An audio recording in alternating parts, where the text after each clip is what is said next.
സംസ്ഥാനത്ത് രണ്ട് വോട്ടർ പട്ടികയാണുള്ളത്. ഒന്ന്, നമ്മളിപ്പോൾ വോട്ട് ചെയ്ത പഞ്ചായത്ത്, മുനിസിപ്പാലിറ്റി, കോർപ്പറേഷൻ എന്നിവയ്ക്ക് വേണ്ടിയുള്ള തദ്ദേശ സ്ഥാപന വോട്ടർ പട്ടിക. രണ്ടാമത്തേത് നിയമസഭ, ലോക്സഭാ തിരഞ്ഞെടുപ്പുകൾക്കായുള്ള വോട്ടർ പട്ടികയാണ്.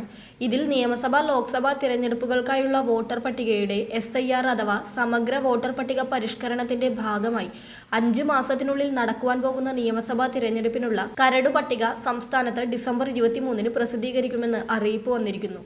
ഇപ്പോൾ കഴിഞ്ഞ പഞ്ചായത്ത് തിരഞ്ഞെടുപ്പിലെ വോട്ടർ പട്ടികയിൽ നിങ്ങളുടെ പേരുണ്ടെന്ന് കരുതി ദേശീയ തിരഞ്ഞെടുപ്പ് കമ്മീഷന്റെ നിയമസഭ, ലോക്സഭാ ഇലക്ഷന് വേണ്ടിയുള്ള വോട്ടർ പട്ടികയിൽ പേരുണ്ടാകണമെന്നില്ല. മാത്രമല്ല, നമ്മുടെ പേര് നിലവിലുള്ള വോട്ടർ പട്ടികയിൽ ഉണ്ടെന്ന കാരണത്താൽ നിങ്ങൾക്ക് ഫോം സമർപ്പിക്കേണ്ടതില്ല എന്ന് കരുതരുത്. വോട്ടർ പട്ടികയിൽ നമ്മുടെ പേര് തുടർന്നും നിലനിർത്തുവാൻ SIR ഫോം നിർബന്ധമായും സമർപ്പിച്ചിരിക്കേണ്ടതാണ്. ഡിസംബർ 18, 2025 അപേക്ഷകൾ സ്വീകരിക്കുന്ന അവസാന തീയതി. ഫോം സമർപ്പിക്കുവാൻ കഴിഞ്ഞിട്ടില്ലെങ്കിൽ നിങ്ങളുടെ പേര് അന്തിമ വോട്ടർ പട്ടികയിൽ നിന്ന് ഒഴിവാക്കപ്പെടുകയും നിങ്ങളുടെ വോട്ടവകാശം ഇല്ലാതാവുകയും പിന്നീട് വീണ്ടും വോട്ടവകാശം നേടുന്നതിന് കൂടുതൽ കർശനമായ പ്രക്രിയകൾ വേണ്ടിവരാനാണ് സാധ്യത.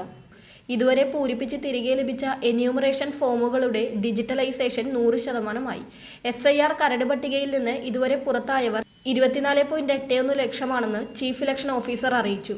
നിയമസഭാ തിരഞ്ഞെടുപ്പിനുള്ള കരട് പട്ടിക സംസ്ഥാനത്ത് 23-ന് പ്രസിദ്ധീകരിച്ച ശേഷം പുതിയ വോട്ടർമാരെ ചേർക്കാൻ പ്രത്യേക പ്രചാരണ പരിപാടി ആരംഭിക്കും.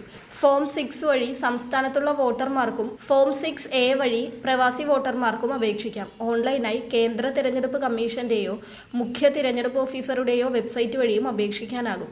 അല്ലെങ്കിൽ ബൂത്ത് ലെവൽ ഓഫീസർമാർ, അതായത് BLO വഴിയോ ഇലക്ടറൽ രജിസ്ട്രേഷൻ ഓഫീസർമാരായ ഡെപ്യൂട്ടി കളക്ടർമാർ വഴി നേരിട്ടോ അപേക്ഷകൾ നൽകാം.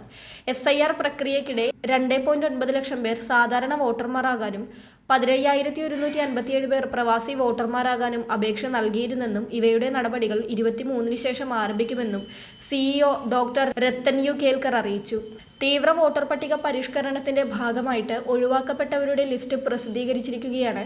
24,81,000 വരുന്ന സമ്മതിദായകരാണ് നിലവിൽ ഇപ്പോൾ പ്രസിദ്ധീകരിച്ചിരിക്കുന്ന ഈയൊരു ഒഴിവാക്കപ്പെട്ടവരുടെ ലിസ്റ്റിലുള്ളത്.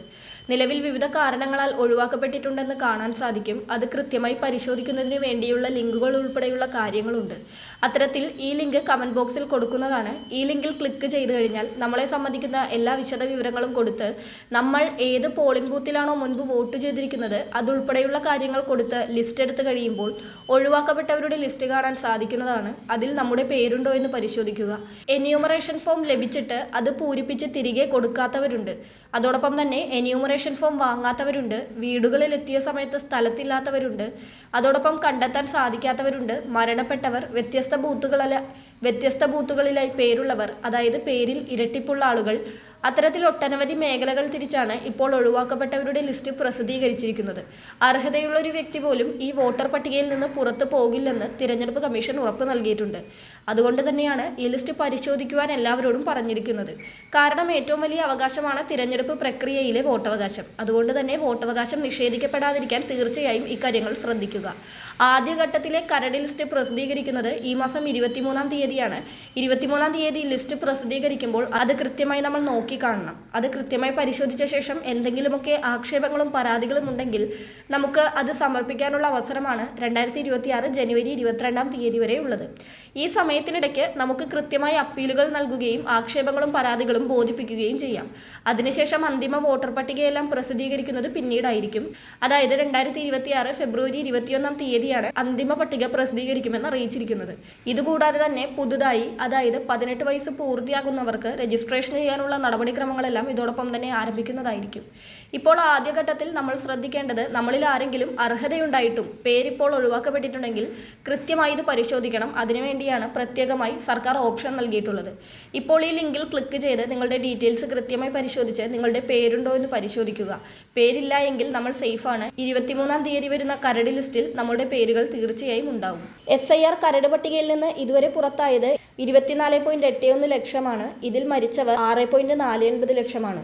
കണ്ടെത്താനാവാത്തവർ 6.89 ലക്ഷവും സ്ഥലം മാറിപ്പോയവർ 8.21 ലക്ഷവും 2 വോട്ടുള്ളവർ 1.34 ലക്ഷവും ഫോം വാങ്ങാൻ തയ്യാറാകാത്തവർ 1.86 ലക്ഷവും എന്നിങ്ങനെയാണ്. കരട് പട്ടിക പുറത്തിറക്കും മുൻപ് തന്നെ പുറത്താകാൻ സാധ്യതയുള്ളവരുടെ പട്ടിക പ്രസിദ്ധീകരിച്ചത് കേരളത്തിൽ മാത്രമാണ്. ഇവരിൽ രാഷ്ട്രീയ പാർട്ടി പ്രവർത്തകർക്ക് വ്യാഴാഴ്ച കണ്ടെത്താനായവരെ കൂടി ഉൾപ്പെടുത്തുന്നതോടെ എണ്ണത്തിൽ വ്യത്യാസം വരും. 23-ന് കരട് പട്ടികയ്ക്കൊപ്പം പുറത്താകുന്നവരുടെ പട്ടിക പുതുക്കി പ്രസിദ്ധീകരിക്കും. ഇന്നു മുതൽ 23-ാം തീയതി വരെ കരട് പട്ടിക തയ്യാറാക്കുന്ന പ്രവർത്തനങ്ങൾ മാത്രമാണ് നടക്കുക. എന്യൂമറേഷൻ ഫോം പൂരിപ്പിച്ച് സമർപ്പിക്കാത്തവരും മരിച്ചവരും സ്ഥലം മാറിപ്പോയവരും ഉൾപ്പെടെ ഫോം നൽകാനാവാത്തവരുമായവരുടെ പട്ടിക പ്രസിദ്ധീകരിച്ചപ്പോൾ അന്തിമ പട്ടികയാണെന്ന തരത്തിൽ സമൂഹ മാധ്യമങ്ങളിൽ പ്രചരണം നടത്തിയവർക്കെതിരെ സൈബർ പോലീസിന് പരാതി നൽകിയതായി സിഇഒ അറിയിച്ചിട്ടുണ്ട്. കരട് പട്ടിക 23-ന് പുറത്തിറക്കിയ ശേഷം 1 മാസം പരാതികളും അവകാശവാദങ്ങളും ഇആർഒയ്ക്ക് സമർപ്പിക്കാം. നോട്ടീസ് നൽകി എത്ര പേരെ തെളിവെടുപ്പിന് വിളിക്കണമെന്ന് ഇആർഒ തീരുമാനിക്കും. ഇആർഒയുടെ തീരുമാനം തൃപ്തികരമല്ലെങ്കിൽ 15 ദിവസത്തിനകം കളക്ടർക്കും ആ തീരുമാനത്തിനെതിരെ 30 ദിവസത്തിനകം സിഇഒയ്ക്കും പരാതി നൽകാം. അന്തിമ പട്ടിക ഫെബ്രുവരി 21-നാണ് പ്രസിദ്ധീകരിക്കുക. വളരെ പ്രധാനപ്പെട്ട ഈ ഒരു ഇൻഫർമേഷൻ മറ്റുള്ളവർക്ക് കൂടി ഷെയർ ചെയ്യുക.